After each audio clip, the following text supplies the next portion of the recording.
Every society has its own set of sacred cows. For the ancient Greeks, it was the Greek gods that sat upon Mount Olympus and were responsible for the functions of the natural world. For the ancient Egyptians, it was the principle of Ma'at, which was this sort of universal cosmic law that governs everything and binds everything and by which they're supposed to live. For the Romans, it was the gladiators and this sort of idea of virility and strength exercised through culture and architecture and all that kind of stuff. And for America, amongst many sacred cows that we have in this great land, we have the idea of voting rights, the incorrect idea of voting rights that so many people take for granted and never critically examine. And when it is examined, people recoil because once again, sacred cows have an emotional affection to us.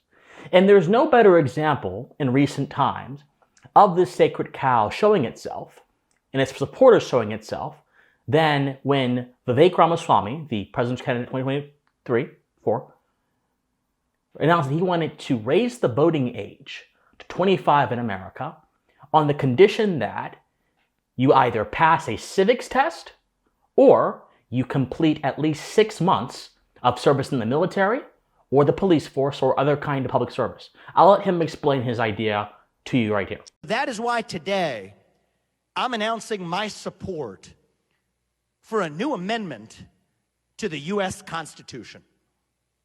That amendment would raise the voting age in this country from 18 to 25, but still tell you that you can vote at 18 if you either do service to this country 6 months in the military or 6 months as a first responder, or else at least pass the same civics test that we make an immigrant pass to actually become a voting citizen in this country.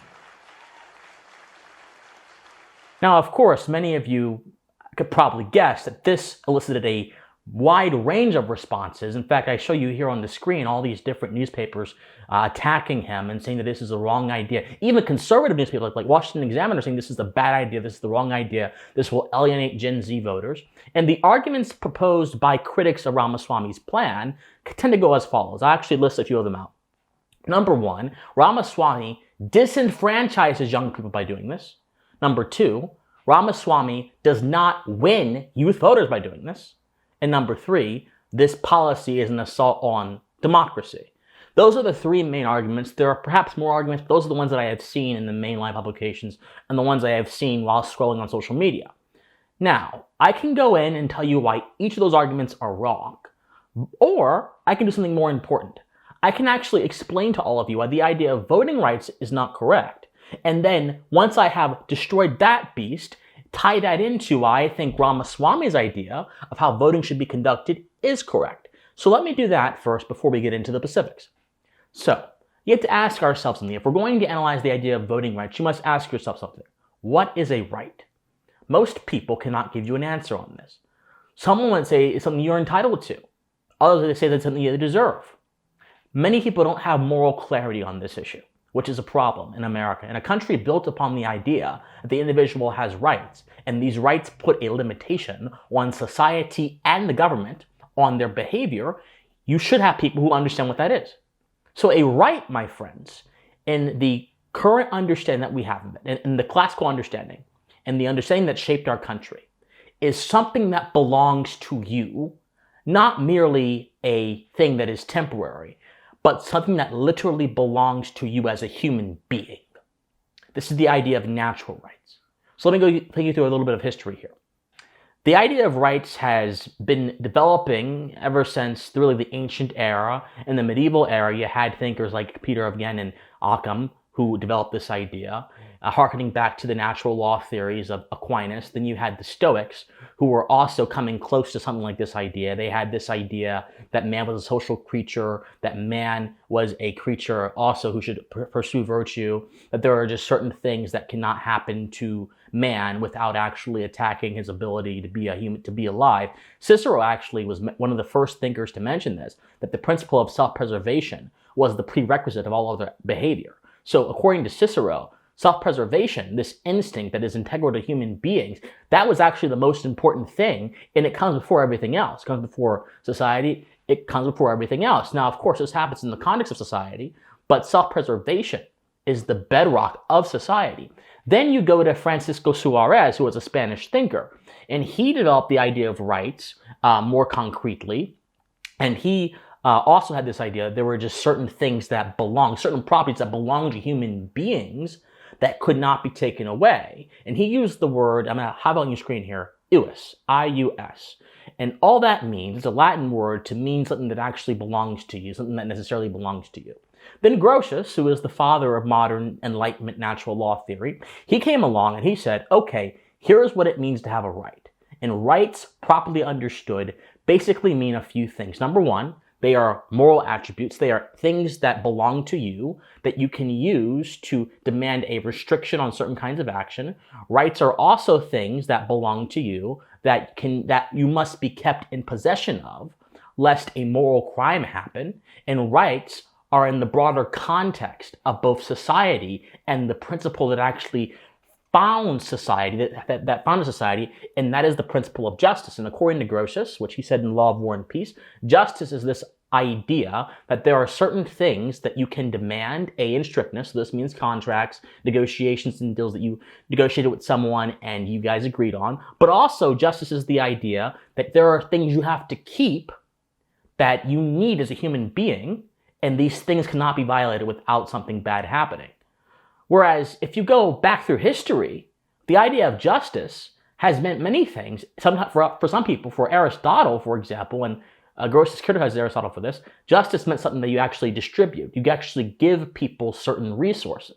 And this is actually the modern idea of justice that the left believes in, that justice is a matter of distribution or redistribution, so to speak. So, the idea of rights, just to summarize everything I just said, rights are things that belong to you, that are the prerequisites for life, that must exist for A, human life to flourish, and B, society to function. Those are what rights are. And these are a very specific set of things that are integral to your human nature. This is why the idea of natural rights, as Locke put it, life, liberty, and property, are so integral. Because without life, liberty doesn't matter. Without liberty, you can't really be held account for your actions, and you can't really govern your own actions by your own will, and therefore you can't be a human being, because to be a human being is to act in a world in which you can use your conscience and your reason to act within. With liberty gone, you can't do that. And property, if you cannot own something, you cannot survive. If man was not able to own what he has, there would be a free stake, a free claim to take what he has. But property, which is endemic to us, we own ourselves, actually safeguards this. So that's what rights are. Rights are moral principles that are integral to human life, human existence, that we cannot survive without. That's what rights are. Now, let's put this in the context of voting rights, right? Voting rights are merely an emotional phrase created with a flawed idea of rights. Voting rights comes from this idea of positive rights, the idea that rights are not things that belong to you as a human being. They are instead things that are granted to you by a society. A right to health care, a right to electricity, a right to be free from poverty, a right to material wealth. These are the sort of ideas that go under the umbrella of positive rights. But really, positive rights cannot be rights, because if rights are something that actually belong to you as a human being, and all those things are merely commodities or resources, then those things, calling those things rights, are actually a category error, number one. And number two, those things are not rights, they are privileges, because they can be taken away by the person who gives them to you. So even the flawed idea of rights that the left holds on to has to be able to deal with the problem of human limitations, and it has to be able to deal with the problem of self-ownership posed by the proper idea of rights. No one comes out of the womb with the right to a ballot box. So voting, necessarily so-called, is not a right per se.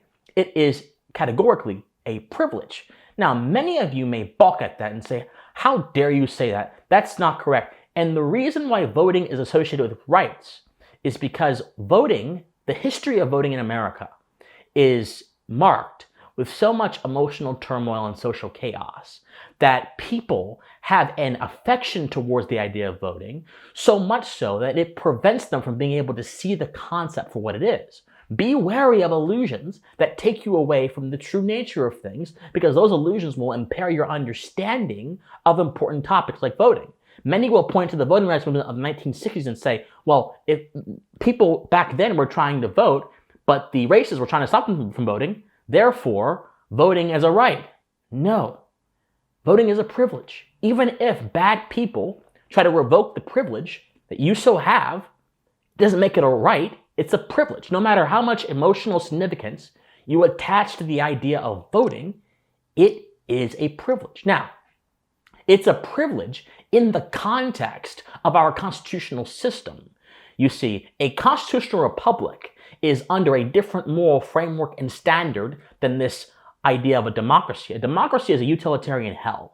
It is an abstraction that cannot exist and devolves into majoritarian tyranny, whereas a republic is an ordered system of government that uses different parts of government and different bodies in government to sort of filter out the wild passions of the majority, and in doing so, protect the minority and also secure individual rights. And at the same time, it has an internal regulation system on government itself. But of course, voters have an integral part in that process, in that sort of self-regulation process.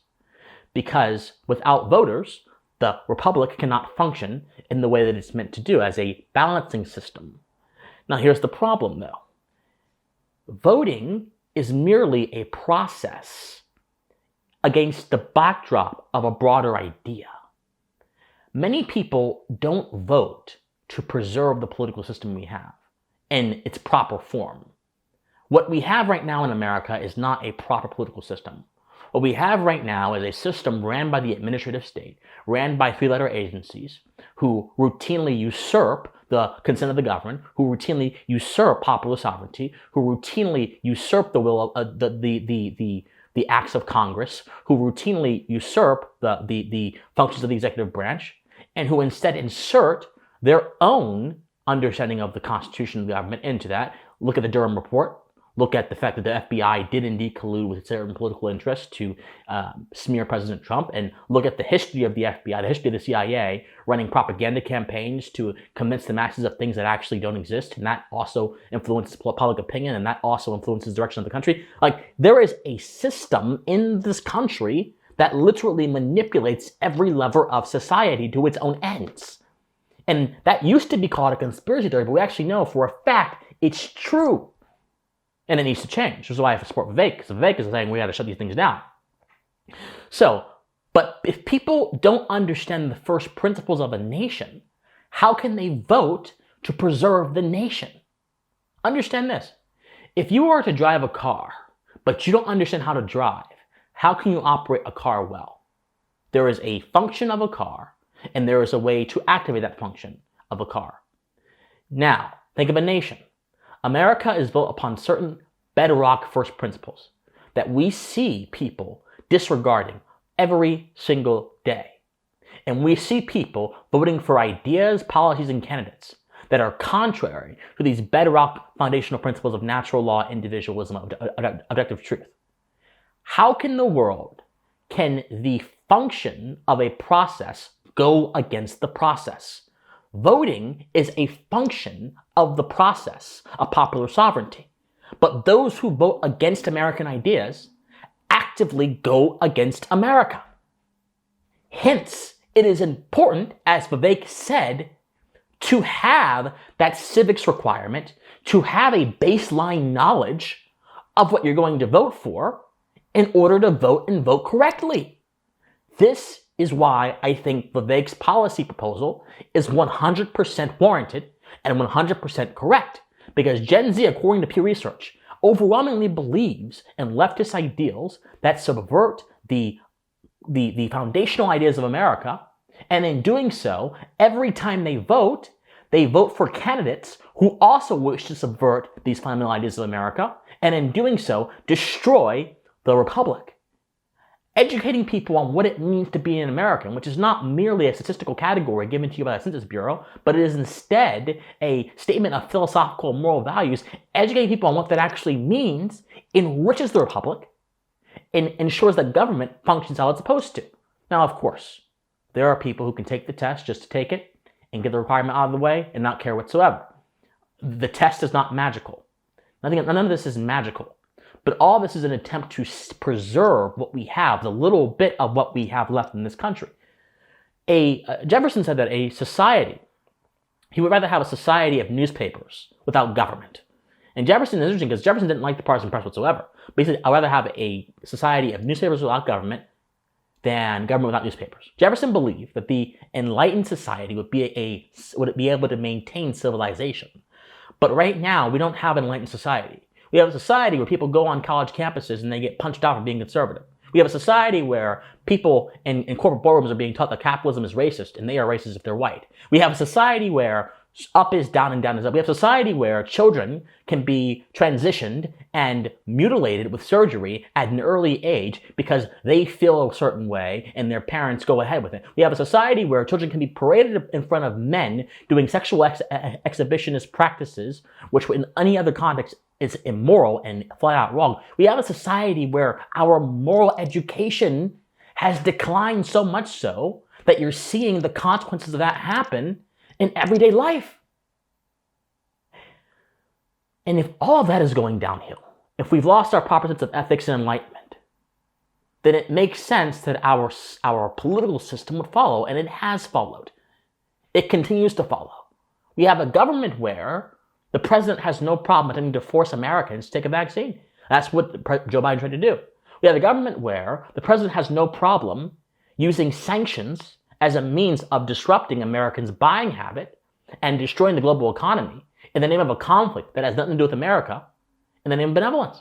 We have a government where the administrative state almost controls every single operation of that government and then tries to convince the folks that it does not. We have a problem here, people. And the only way we escape it is if we restore that Jeffersonian sentiment that enlightenment is the prerequisite and the maintenance agent of civilization. And one of the ways you do that is by breaking these sacred cows and by speaking the truth and speaking it frankly. Voting is not a right. It is a privilege. It is a privilege with a particular end. And that end is to preserve the constitutional system. If you have no knowledge of American intellectual tradition, if you have no knowledge of American natural law philosophy, if you have no knowledge of the first principles that gave birth to the greatest paragon of human freedom that has ever existed in this world, then you cannot vote properly. You will only vote to destroy that system, to destroy that paragon, and to defy those principles. That's why I support Vivek's proposal to not only raise the voting age, but to have a civics requirement for people of a certain age. In my opinion, you should go further. There should be a civics requirement for people of every age, in my opinion, because unfortunately, this menace we are seeing ripping across American society is on multiple levels. It transcends just one group, although it is being pushed greatly through Gen Z, my generation. So my friends, embrace enlightenment, study philosophy, and do not let sacred cows abuse you or mislead you, because the truth is so much more fulfilling and so much greater and so much more practical than the abstract ideas we hold dear. My friends, love you guys so much. If you love me, support me on my Patreon, on my locals, on this channel. Like this video. If you want to help me get the message out, please like this video. Please subscribe to this channel. Please comment on this video. Liking and commenting, those two things. Please do all of that. Please share this video on other platforms. And most importantly, my friends, please stay pensive. Bye, guys. Love all you.